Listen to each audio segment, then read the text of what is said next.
वैसे जरूरी नहीं, पर वीडियो को लाइक या डिसलाइक जरूर कर दें। मूवी का नाम है वन मिस्ड कॉल 2008। इस कहानी में लोगों को उनके फोन पर कॉल आती है। जैसे लोग फोन उठाते हैं तो उन्हें एक वॉइस मैसेज मिलता है जिसमें उनकी अपनी ही आवाज होती है। और ये कॉल मौजूदा वक्त की नहीं बल्कि फ्यूचर आने वाले टाइम की होती है, जिसमें 1 दिन 2 दिन 3 दिन का टाइम शामिल है। फिर वो टाइम आते ही उस इंसान की मौत हो जाती है। तो शुरुआत होती है एक जलते हुए हॉस्पिटल को दिखाने से, जहाँ फायर फाइटर्स आग बुझा रही थी और उन्होंने एक बच्चे की जान भी बचानी थी। वो बच्चे से पूछने लगी क्या तुम्हारी मॉम भी अंदर थी, पर बच्ची कोई जवाब नहीं देती। आगे हम एक लड़की शैली को देखते हैं जो अपने घर की छोटी सी तालाब के पास बैठी थी। अचानक उसे पानी में से आवाज आने लगी। जैसे ही उसने पास जाकर देखा, पानी के अंदर से एक हाथ बाहर आकर उसका मुंह पकड़ लेता है, खींचकर उसी तालाब के अंदर ले जाता है, जिसके फौरन बाद पानी की सतह पर एक कैंडी निकल कर आती है जो बच्चे खाते हैं। और तभी वो हाथ शैली की बिल्ली को भी गले से पकड़कर पानी में डुबोकर मार देता है। कहानी अब कुछ दिन आगे गई। हम कुछ स्टूडेंट्स को देखते हैं जो पार्टी कर रही थी। पार्टी में एक लड़की थी बेथ, उससे मिलने उसकी दोस्त आई। ये दोनों कमरे में जाकर शैली की मौत के बारे में बातें करने लगते हैं, क्योंकि ये सारे स्टूडेंट्स आपस में दोस्त थे। इनकी बातों के दौरान ही बेथ की दोस्त के मोबाइल पर कॉल आई, लेकिन हैरत ये कॉल शैली के नंबर से आ रही थी। और जो रिंगटोन थी इन्हीं कॉल की बेल वो भी अलग ही थी, जो एक लोरी थी। जैसे वो कॉल उठाती है तो एक वॉइस मैसेज था जिस पर सुनने पर बेथ की इसी दोस्त की अपनी ही आवाज थी जिसमें वो चिल्ला रही थी। उन्हें कुछ भी समझ नहीं आती कि ये क्या है। हैरान परेशान थी वो। अब एक डिटेक्टिव पुलिस ऑफिसर को मुर्दा घर बुलाया जाता है एक लाश की पहचान करने के लिए। जो लाश थी डिटेक्टिव की बहन की, जिसकी मुंह से एक कैंडी निकलती है। अब यहाँ ध्यान करने वाली बात ये है कि मरते हुए शैली के मुंह से भी कैंडी निकली थी, जिसका मतलब था कि जरूर इन मौतों का आपस में कोई ताल्लुक है। तो इसे आप याद रखिएगा। 2 दिन के बाद हम बेथ और उसकी दोस्त को कॉलेज में देखते हैं। क्लास में जब वो थी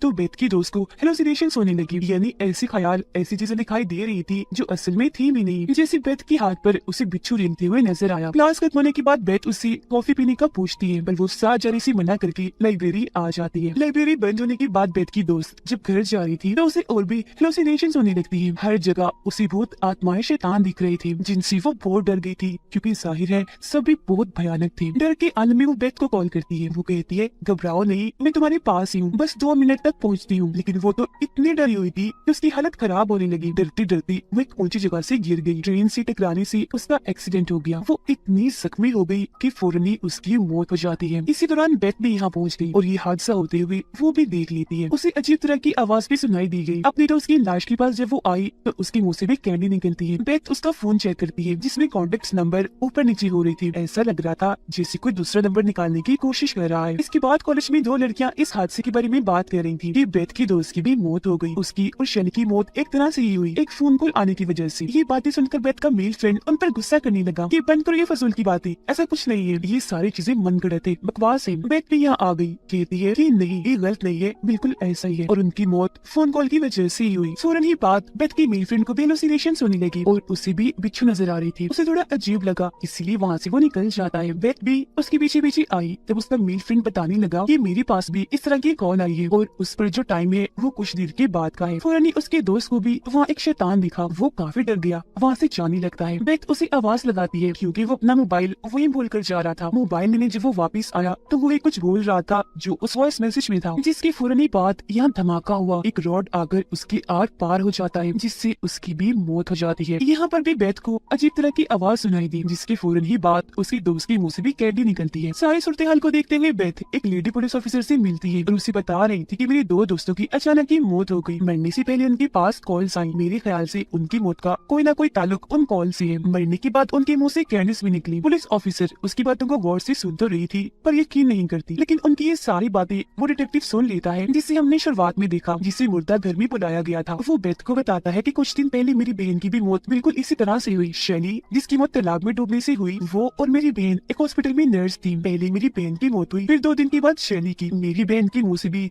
लाल रंग की कैंडी निकली थी, इसलिए मैं भी इस बात को मानता हूँ कि जरूर इन फोन कॉल्स, कैंडीज और इन मौतों के बीच कोई ताल्लुक है। वो फिर बेथ को अपना मोबाइल नंबर देते हुए कहता है कि कोई भी मदद चाहिए राब्ता कर लेना, मैं भी इन सब मरने वालों की फोन कॉल्स की डिटेल्स निकाल कर तुम्हें बताऊंगा। बेथ जब घर आई तो देखती है कि उसकी रूममेट एरी जो इस घर में उसके साथ रह रही थी वो काफी डरी हुई थी। बेथ को बताती है कि हमारे मेल फ्रेंड के मोबाइल में मेरा नंबर भी था, हो ना हो अगली कॉल मुझे ही आएगी, लेकिन मैं मरना नहीं चाहती। तब उसे रिलैक्स करने के लिए बेथ अपने और उसके मोबाइल की बैटरीज ही निकाल देती है और बोलती है कि देखो मैंने बैटरीज निकाल दी, अब रिलैक्स हो जाओ, हमें कोई कॉल नहीं आएगी। लेकिन रात को जब ये दोनों लड़कियां सो रही थी तो रिंगटोन होती है और ये रिंगटोन भी लो रही थी जो बेथ की रूममेट के मोबाइल पर आ रही थी। हालांकि उसकी मोबाइल में बैटरी नहीं थी, लेकिन फिर भी उसे कॉल आ रही थी। ये कॉल 2 दिन के बाद की टाइम की थी, जो देखकर रूममेट काफी डर गई, क्योंकि जो वॉइस मैसेज था उसमें रूममेट के चिल्लाने की आवाज थी। रात तो ऐसी गुजर गई, पर सुबह होते ही ये लड़कियां उसका मोबाइल ही तोड़ देती है। रूममेट से मिले फिर एक आदमी आया जो लाइव टीवी शो का मालिक था। उससे पता चला कि अगली कॉल रूममेट के पास आई थी, इसीलिए वो अपने टीवी शो में उसको लाना चाहता था, ताकि उसकी मरने के टाइम जो कुछ भी रूममेट के साथ हो रहा हो वो सब ये टीवी शो का मालिक लाइव दिखा सके। और रूममेट की जान भी जब वो बचा ली तो ये चीज भी हर कोई देख ले। लेकिन बेथ उसे ऐसा करने से मना कर देती है और रूममेट को लेकर वापस घर आ जाती है। रूममेट का कहना था कि हमें उस आदमी की बात मान लेनी चाहिए, क्या पता वो हमारी मदद ही कर दे, लेकिन फिर भी बेथ ने उसे मना कर दिया। अगली सुबह रूममेट वहाँ नहीं थी, वो जा चुकी थी। जाते हुए उसने बेथ के लिए एक नोट छोड़ा था कि मैं अपने मॉम डैड के पास जा रही हूँ। फिर डिटेक्टिव बेथ के पास आकर बताता है कि मैंने सारी फोन कॉल रिकॉर्ड्स निकाल लिए हैं, जिससे मुझे पता चला है कि हर मरने वाले को उससे पहले मरने वाले ने फोन किया था। जैसे मेरी बहन ने शैली को, शैली ने फिर तुम्हारी दोस्त को जिसकी मौत ट्रेन वाले हादसे से हुई, उसने फिर तुम्हारे मेल फ्रेंड को। हैरान करने वाली बात ये थी कि सारी ही कॉल्स उन लोगों के मरने की बात की गई थी उनके नंबर से। वो फिर बताता है कि मेरी बहन को कॉल एक औरत ने की थी जो मरीज थी और अब मैं उसके घर जा रहा हूँ सच्चाई का पता लगवाने, जिस पर बेथ भी उसके साथ चल देती है। उस औरत के घर पहुंचकर डिटेक्टिव छानबीन करने लगता है। उसे यहाँ एक छोटे से कैमरा से रिकॉर्ड की हुई वीडियो की सीडी मिलती है। ये कैमरा बच्चों पर नजर रखने के लिए होता है। वीडियो में इस मरीज औरत की 2 बेटियां थी, जिनमें बड़ी बेटी का नाम एली था। लेकिन ढूंढने के बाद भी डिटेक्टिव को यहाँ वो छोटा कैमरा नहीं मिलता जिससे वीडियो बनाई गई थी। उसे वहाँ एक इनहेलर मिलता है, यानी जो सांस की मरीज इस्तेमाल करते हैं। वो एक पंप की तरह का था, जिसे जैसे डिटेक्टिव दबाता है उसमें से एक आवाज आई, जो आवाज सुनकर बेथ काफी डर जाती है। डिटेक्टिव को बताती है कि जब मेरी दोस्त और मेल फ्रेंड की मौत हुई तब वहाँ मैंने यही आवाज सुनी थी, लेकिन जहाँ से आवाज आ रही थी वहाँ कोई भी नहीं था। मजीद छानबीन करने पर डिटेक्टिव को पता चला कि उस मरीज औरत की बड़ी बेटी एली की मौत दमे के अटैक की वजह से हुई, यानी उसे सांस का मसला था और ये इनहेलर उसी का था। साथ ही उसकी छोटी बहन को उनकी मोम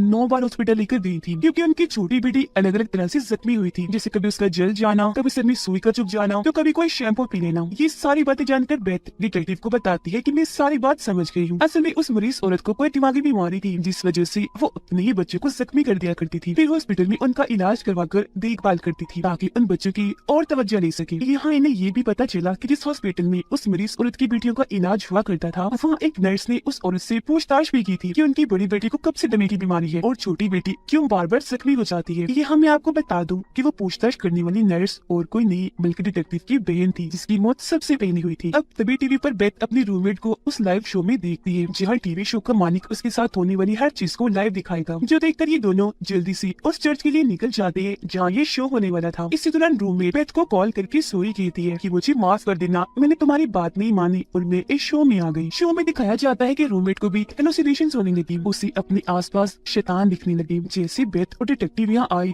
लाइट्स अपने आप ही बंद हो जाती है, जिसके बाद कोई शैतानी ताकत आकर रूममेट पर हमला कर देती है, उसका सांस रोककर जान से मार डालती है। लाइट वापस आ गई। बेथ अपनी रूममेट को मरा हुआ देखती है, उसके मुंह से भी कैंडी निकलती है। तभी बेथ के पास अपने रूममेट की कॉल आती है, जिसमें कल रात 7:55 का टाइम था। कॉल उठाने पर वॉइस मैसेज में बेथ की आवाज थी, जिसमें वो चिल्ला रही थी, जिसका मतलब अगला मरने का नंबर बेथ का था। इसलिए डिटेक्टिव उसकी हिफाजत करने के लिए उसके साथ उसके घर पर ही रुकता है। अगली सुबह जब हुई तो दोनों ही काफी परेशान थे, क्योंकि इनके पास बस शाम 7:55 तक का ही टाइम था बेथ को बचाने के लिए।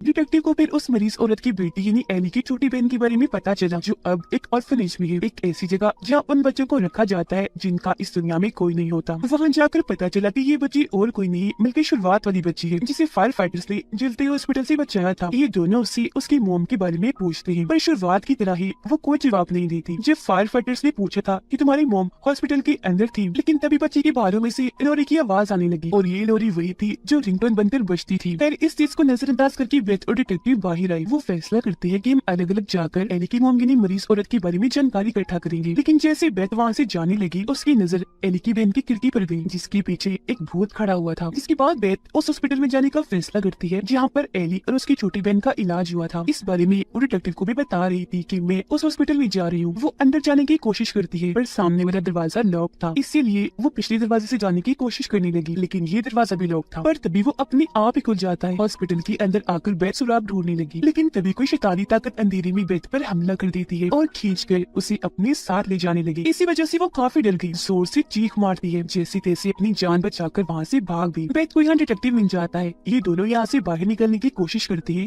पर निकल नहीं पाती क्योंकि सारे दरवाजे लॉक्ड हो गई थी। फिर जैसे एक कमरे में आए कुछ शैतानी ताकत अब डिटेक्टिव पर हमला कर देती है। वो उसे हवा में उठाकर कमरे से बाहर फेंक के मारती है, जिससे डिटेक्टिव को इतनी चोट आई कि वो बेहोश हो गया। कमरे का दरवाजा भी लॉक्ड हो जाता है। बेथ को यहाँ वेंटिलेशन वाला छोटा सा रास्ता दिखता है, जिसके अंदर वो फौरन चली गई यहाँ से बाहर निकलने के लिए। जब वो उस रास्ते में थी तो उसके मोबाइल पर लगातार कॉल आ रही थी। फिर तभी बेथ को यहाँ एक जली हुई लाश दिखती है जिसकी हालत बहुत खराब थी। उसके हाथ में एक मोबाइल था जिसके जरिए ही बेथ के फोन पर कॉल जा रही थी। बेथ फौरन उसे फोन छीनकर तोड़ देती है। ऐसा होने से लाश में थोड़ी हलचल हुई। इसे देखकर बेथ वहाँ से भागने लगी। उसके पीछे पीछे लाश भी भागी। पास आती आती वो बेथ के ऊपर ही आ जाती है। वो काफी डर गई। लाश को कहती है प्लीज डोंट हर्ट मी, यानी मुझे तकलीफ मत देना। बेथ बार बार यही लाइन दोहरा रही थी कि प्लीज डोंट हर्ट मी, जिससे फौरन लाश भी बेथ को कुछ नहीं करती, उल्टा ये कहती है फॉरगिव मी, यानी मुझे माफ कर दो। तभी इधर डिटेक्टिव भी आ गया। देखता है कि 7:55 हो गई है पर बेथ की जान नहीं गई, वो बच गई। अगले ही पल बहुत सारे पुलिस ऑफिसर्स आ गए। उनकी जान बचाने के लिए बेथ डिटेक्टिव से कहती है कि मुझे यहाँ लाया गया इसलिए नहीं कि मार दिया जाए, बल्कि इसलिए कि मेरी जान बच जाए। उस जली हुई लाश ने ही मेरी जान बचाई। डिटेक्टिव ऑर्फनेज में जाता है एली की बहन से मिलने के लिए, पर वो सोई हुई थी। डिटेक्टिव को वहाँ बच्ची का भालू मिलता है और उसे पता चला कि वो छोटा कैमरा ही दरअसल ये भालू है। यानी है तो ये कैमरा, बस इसे भालू की शक्ल दी हुई है जो बच्चे पर नजर रखता है। उसमें से सीडी निकाल कर डिटेक्टिव वीडियो देखने लगा और उसे पता चला कि इस बच्चे की मोम नहीं बल्कि उसकी बड़ी बहन एली ही उस पर जुल्म करती थी, उसे चोट पहुंचाती थी। हर दिन अलग अलग तरीके से वो अपनी बहन को जख्मी करती थी। ऐसा करने से उसे बहुत मजा आता था। लेकिन एक दिन उनकी मोम ने देख लिया कि एली अपनी छोटी बहन का हाथ काट रही है। एली की इस हरकत पर उसकी मोम को काफी गुस्सा आया। उन्होंने उसे कमरे में बंद कर दिया। छोटी बेटी को वो हॉस्पिटल ले गई। इसी दौरान एली को दमे का अटैक हुआ। वो अपनी मोम को कॉल करने लगी पर इसी दौरान ही उसकी मौत हो गई। डिटेक्टिव के साथ ये वीडियो एली की छोटी बहन यानी वो बच्ची भी देख रही थी। वो बच्ची से पूछता है कि तुम्हारी बहन तुम पर जुल्म किया करती थी, इस बारे में तुमने अपनी मोम को क्यों नहीं बताया? बच्ची बोली मुझे जख्मी करने के बाद मेरी बहन मुझे एक कैंडी दिया करती थी, इसलिए मैंने ये बात मोम से छुपाई। उधर बेथ जब घर में अकेली थी तो उसके पास एली की आत्मा आती है जिसे बेथ नहीं देख पाती। तभी यहाँ डिटेक्टिव आ गया। बेथ को सारी बात बता देता है जो उसने वीडियो में देखी और कहता है कि तुम सही कह रही थी, एली की आत्मा ही सबको मार रही है और उसकी मोम ने ही तुम्हारी जान बचाई जो वो चली हुई लाश थी। उनकी बातों के दौरान ही दरवाजे पर दस्तक हुई। डिटेक्टिव दरवाजे की छेद से देखने लगता है। हालांकि बेथ उसे ऐसा करने से मना भी करती है पर वो नहीं मानता। अगले ही पल एक चाकू उस छेद से आकर डिटेक्टिव की आंख में घुस जाता है। उसका सर चीरते हुए दिमाग में घुस गया और तभी दरवाजा खोलकर एली की आत्मा अंदर आती है बेथ को मारने के लिए, जो अब पूरी तरह शैतान बन गई थी। लेकिन एक बार फिर एली की मोम यहाँ आकर बेथ की जान बचा लेती है। डिटेक्टिव की हालत इतनी खराब थी कि उसकी भी मौत हो जाती है। उसके मुंह से भी एक कैंडी बाहर आती है। उसके मोबाइल से फिर नंबर अपने आप पे डायल होने लगते हैं अगले शिकार के लिए। अब यहाँ मैं आपको इस मूवी का खुलासा कर देती हूँ और वो ये कि एली ही शैतान थी। असल में बचपन से ही उसमें शैतानी हरकतें थी। जैसे अपनी बहन को जख्मी करने के बाद वो उसे कैंडी देती थी, लेकिन जब उसकी मौत हुई तो वो एक पूरी शैतान बन गई और फिर लोगों को मारने के बाद उन्हें कैंडी देती थी। इसीलिए हर किसी के मुंह से कैंडी निकलती थी और जिस तरह से उसकी मौत हुई अपनी मम को कॉल करते करते ऐसे ही वो लोगों को मारने के बाद उनके नंबर से अगले मरने वाले इंसान को कॉल कर दिया करती थी। और इसी के साथ ये कहानी इधर ही खत्म हो जाती है।